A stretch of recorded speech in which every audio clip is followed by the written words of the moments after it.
বন্ধুরা, তো দেখো সকাল সকাল কাজ সেরে বাড়ির আমি পাতা নিয়ে এসেছি। এই পাতার রসটা বের করব, করে মেয়েকে খাওয়াবো। কারণ মেয়ের কয়েকদিন থেকে খুব কাশি হচ্ছে, তার জন্যই আর কি পাতাটার রসটা আমার পাতা থেকে রসটা বের করা হয়ে গেছে।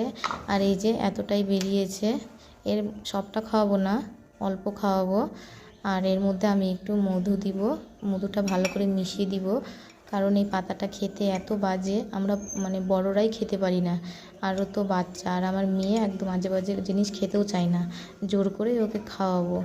তো ওকে আমি কাশির ওষুধ খাইয়েছি, কিন্তু তাও ওর কমছে না। তার জন্য এই পাতাটা নিয়ে এসে আর কি রস করে ওকে খাওয়াবো। জানি না খাবে কি না। তো এখন ওই ব্রাশ করছে, আর এই রসটা ওকে খালি পেটেই আমি দিব। তো বলেছে যে খালি পেটেই খাওয়াতে হয় নাকি, তাই জন্যই। তো দেখি আজকে খাইয়ে যদি কমে তো আর একদিন খাইয়ে দিব, তার আর খাওয়াবো না, 2 দিন খাওয়াবো।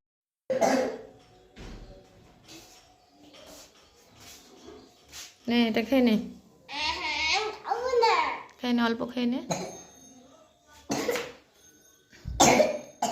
নে খা, কাশি কমে যাবে, খা।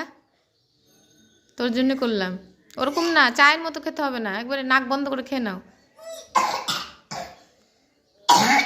খাও খাও খাও, তাড়াতাড়ি খাও, তাড়াতাড়ি খাও।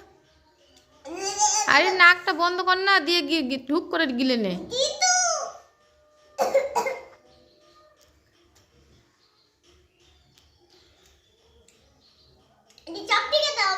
না, অর্ধেকটা খা, পুরোটা খেতে হবে না। হ্যাঁ, চোখ চোখ নাক বন্ধ করে খেয়ে নাও, ঢক ঢক করে।